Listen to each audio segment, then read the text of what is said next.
Introducing an all-new channel, JG9 News, where we talk about all things happening in the NFL that don't get talked about on this channel in a completely relaxed, unscripted format. Newest video is up, where I talk about the Week 18 schedule and what the NFL got right and wrong when it came to the time slots for all the games. So go check that out and subscribe. And now, on with our feature presentation. The final week of the NFL season is always a crazy one, and might be the most anticipated week of the year. For a lot of teams, their season is completely on the line. This is the week where a win could send you to the playoffs, a loss could keep you home, and where you're watching every single game looking for help wherever you can get it from other teams in the league. Who can forget the "we need more points" shootout of 1999, or the Kansas City Chiefs needing 4 things to happen to make the playoffs in 2006, and getting all 4 of them? Or the Buffalo Bills breaking a near 2-decade-long playoff drought in 2017 after winning and getting help from the Bengals at the last minute. Or the Green Bay Packers making the playoffs in 2003 after getting help from the Vikings losing to the Cardinals on the final play of the game. Or the Arizona Cardinals and their fans storming the field in 1998 after a walk-off field goal. Or the crazy finish to the 2021 season where the Chargers-Raiders game was 1 play away from ending in a tie. Or the insane point differential battle for the wild card in 1979 in the NFC, which you can learn more about by clicking the card in the upper right corner. Bottom line, this is the week where everything matters, and this 2023 season is no exception to the rule, where you've got Bills-Dolphins for the AFC East, 3 other divisions completely up for grabs, and wild card spots hanging in the balance. So you know what would absolutely stink as an NFL fan? You know what would be a real bummer? If there was a final week of the season where quite literally nothing mattered.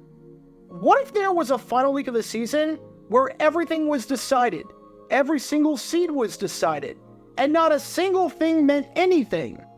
Well, during this season right here, the 1969 season, that's exactly what happened. Because in 1969, entering the final week of the season, there were 4 playoff spots, and nothing about any of the 4 spots mattered. It's a scenario that has never happened since, and a scenario that had never happened before under the format that the NFL had implemented. And it's a story that we're going to dive into today, because there was a week where, I kid you not, unless you just liked watching football and didn't care about the stakes whatsoever, there was no incentive, quite literally, no incentive to watch the games, because nothing mattered at all. Because this is the story behind the most meaningless and the worst ending to a season in NFL history, where nothing mattered. Before I talk about this week in particular, we need some context to understand how the NFL playoff format was structured back then, as well as why this was so rare. And I should note, minus the talk about the 4 division champions, all of the footage you're going to be watching during this video are games that took place during Week 14 of this 1969 season, where nothing mattered, since that seems to be the easiest and the most logical way to do this. Now, prior to the merger in 1970, where you had the introduction of the wild card, the playoffs were nowhere close to what they are today. The playoffs back then were like they were in baseball. You had to win your conference, or else you didn't make it. It was all or nothing. You had to come in first place.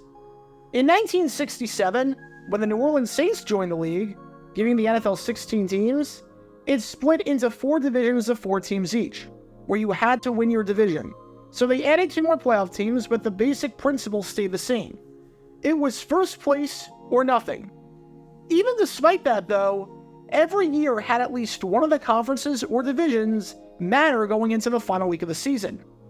The last time you had a truly meaningless final week of the season, where both of the races were completely done and dusted, was all the way back in 1942, where Washington and Chicago won the East and West respectively, and had more than a game lead in the standings heading into the final week of the season. However, the NFL was nowhere close to the TV sport that it is today. Games weren't televised, and not even the NFL championship between the teams that year was televised, as that wouldn't start until 1948. Plus, a lot of fans back then were not focused on the NFL because, they were fighting in the war. So long story short, every single year that the NFL was on TV, you can at least be assured that something mattered going into the final week of the season. This happened in 1968, when the Central Division between the 7-6 Minnesota Vikings and the 7-6 Chicago Bears was up for grabs, which you can learn more about by clicking the card in the upper right corner. This happened in 1967, when the Coastal Division was up for grabs between the 11-0-2 Baltimore Colts and the 10-1-2 Los Angeles Rams, because yes, the Colts missed the playoffs despite being undefeated going into the final week of the season. This happened in 1966, when the East was up for grabs between the 9-2-1 Dallas Cowboys and the 8-3-1 St. Louis Cardinals. You get the idea. There was always something. Which takes us to the 1969 season. There were 4 divisions in 1969, so 4 playoff spots up for grabs for the 4 first-place teams. And we're going to be diving into all 4 races. Up first, the Capital Division, which was the division with Dallas, Washington, Philadelphia, and New Orleans. As a side note, if you want to learn more about how each of these divisions got their name, you can do so by clicking the card in the upper right corner. For just about the entire season, this division was a one-horse race led by the Dallas Cowboys.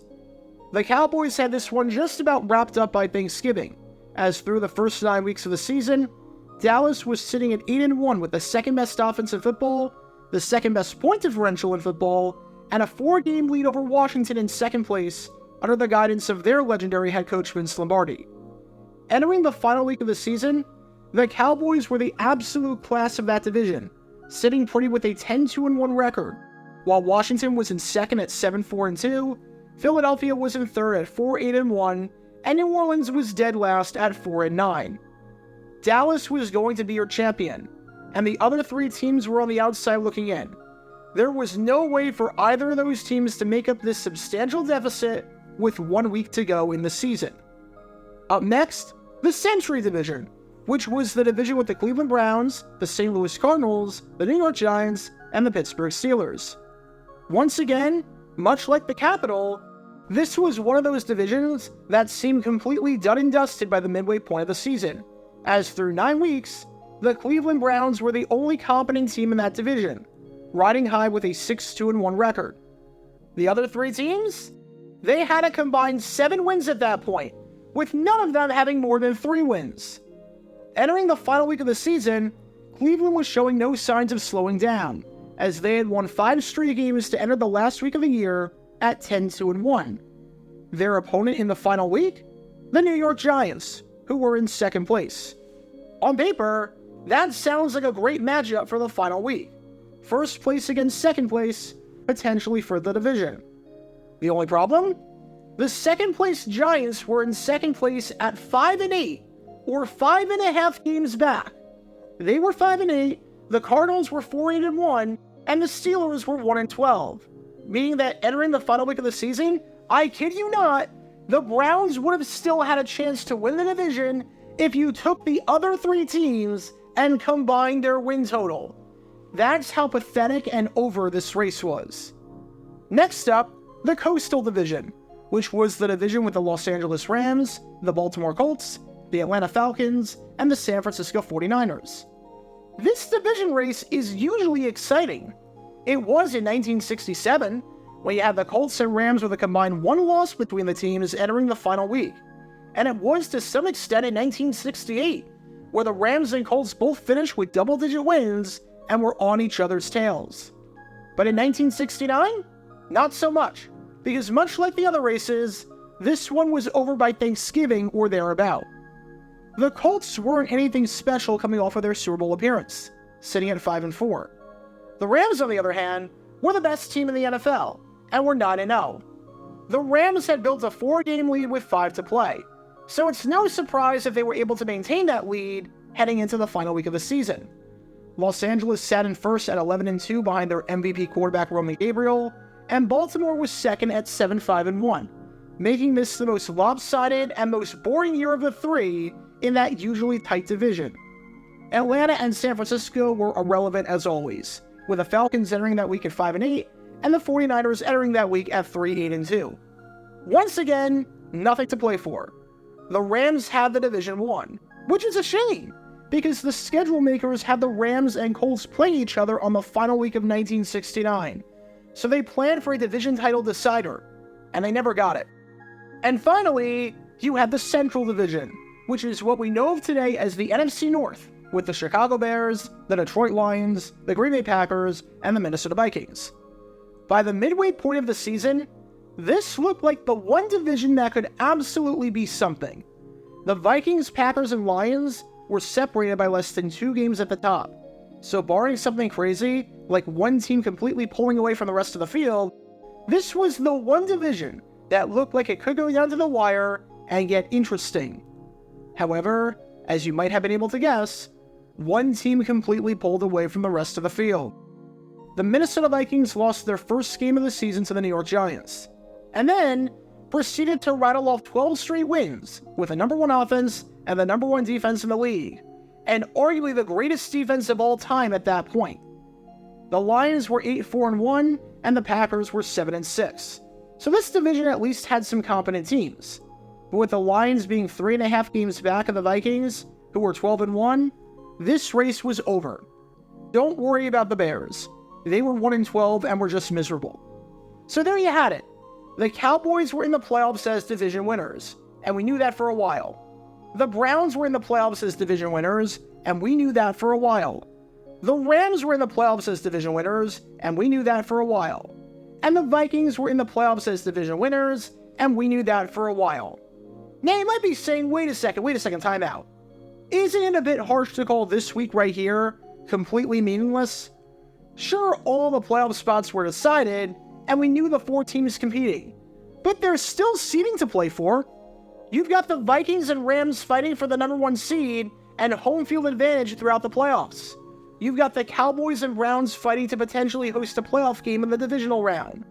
Things are there to play for if you go beyond the bigger picture and don't just focus on the seeds.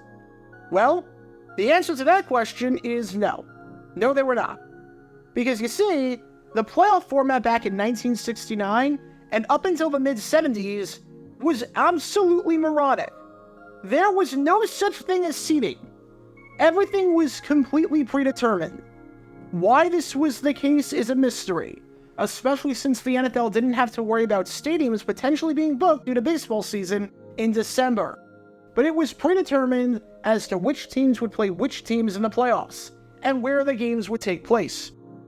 Want to know why the 1972 AFC Championship between the Miami Dolphins and the Pittsburgh Steelers took place in Pittsburgh, despite the fact that Miami was literally undefeated?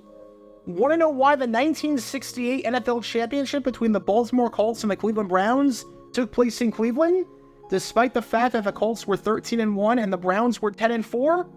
That's why. The locations were predetermined on a divisional rotation.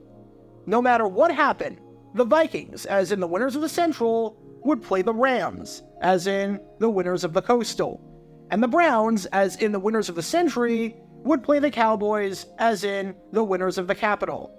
And there was nothing that could be done about that. There was no seeding to play for. There were no playoff spots to play for. This week truly meant absolutely, positively nothing. The funny part about this, though, is that as you're watching these games, you actually got some pretty competitive games during this final week. Of the 8 games, 4 of them were decided by 1 possession. If we look at this chart showing each week of the 1969 season and the number of games decided by 1 possession, so anything within 7 points, since the 2-point conversion, while it existed in the rival AFL, did not exist in the NFL, you had half the games decided by 1 score, which might not seem like a lot, but it was actually one of the better weeks for 1969. I cannot stress enough just how bad of a season 1969 was. If we're just talking about the NFL, you had one interesting playoff game in Vikings-Rams, you had division races that were over by the midway point of the season, and you had games that were usually not very competitive. Seriously, you could have just stopped watching at Halloween and picked up in the playoffs and missed absolutely nothing. But it wasn't just the number of 1 possession games this week that was good. It was also the quality of the games on the whole. On average, games during the final week of the 1969 season were decided by 9.25 points, which was the second smallest margin of the season, and was half of what some of the other weeks were. There were some weeks that were decided by 3 possessions on average. The only week better from a margin standpoint was week 6, where the games were decided by an average of 8.6 points. And the other thing that this week had going for it? No complete massacres. This final chart shows the number of games by week that were decided by more than 17 points. So 2 touchdowns with the extra point and a field goal. And the final week of the 1969 season, week 14, didn't have a single one. None. With the exception of week 1, there was not a single week that had no games decided by more than 17 points. Everything was pretty even and tight all the way around, no matter which game you were watching on this day. The final week of the season was completely and utterly meaningless, and yet produced one of the best on-field products of the year. And what's bizarre about all of this is that the following season in 1970, it was the exact opposite, where you had a dramatic finish to end the season on paper where a lot was on the line, but the games themselves turned out to be a complete dud on the field. You can learn more about that by clicking the card in the upper right corner. However, in 1970, to end the season in week 14, you had the Giants and the Cowboys fighting for the NFC East title. You had the Lions fighting for a wild card spot. You had a legitimate possibility, that a coin flip would determine the final spot in the postseason on the NFC side. And you also have the Cincinnati Bengals, who started the season 1-6, one game away from winning the AFC Central. There was a lot on the line the following season to end the year. Now, the games themselves that year were a complete dud. Week 14 of 1970 was not good at all. There were 13 games. Only one of them was decided by one possession. One of them was decided by single digits. That was it. So pick your poison. A 1969 season where the games themselves are good but mean nothing, or a 1970 season where the games mean everything but they're a complete dud. Either way, it's not very good. Also, the helmets behind me right here are arranged for a particular reason. They're not just completely random. If you know what the arrangement is and why they're arranged that way, let me know your thoughts in the comments down below. I'd be highly surprised if we ever saw another week like this again. Heck, I'd be downright stunned if we ever see another week like this again. With how many playoff spots there are, with how fluid seeding is, with the tiebreakers the way they are, and with the parity in this league due to measures that weren't around back in the 60s, like more advanced scouting and free agency and the salary cap, we are never going to see another week to end the season where not one thing matters. We will never see another week to end the season where all of the games are meaningless, both in terms of making the playoffs and in terms of the seeding. Even if only one game means something, and it's as minuscule as going from a 3 seed to a 4 seed, it's at least something. It's not like 1969. Because in 1969, we were going into the 70s on a whimper when it came to football. In song terms, seeing as it was one of the biggest songs of 1969, instead of wedding bell blues, football fans were experiencing bad season blues. Get your official Jaguar Gear 9 merchandise by going to jj9shop.com, and be sure to like and subscribe, as it really helps the channel out a lot. Join me every Wednesday night where we'll play NFL Trivia for cash prizes at 9 p.m. Eastern over on Twitch. To learn more about the history of college football, subscribe to Jaguar Gator 8. To learn more about the history of Major League Baseball, subscribe to Jaguar Gator 7. Also, special thanks to all of our Patreon supporters for helping out the channel. Your support is greatly appreciated. See how you can become a patron and request future video topics in the description below.